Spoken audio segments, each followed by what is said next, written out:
አንቺም አይደለሽ ዘመኑ ደዋሉ የኔ የሚሉት ወዳጅ ማይገኝ በቃሉ ምን አለ ሆነና የዘንድሮ ቋንቋ ነሳነሰኝ ጊዜ ላንቺ እንደማልበቃ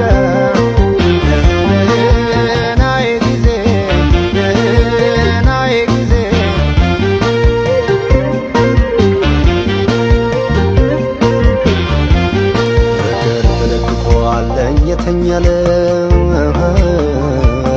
እስኪ ዝም በሉ የሆነን ሰው ላሰብ ናፍቆት ይዞ ሲሄድ አይባልም ተወው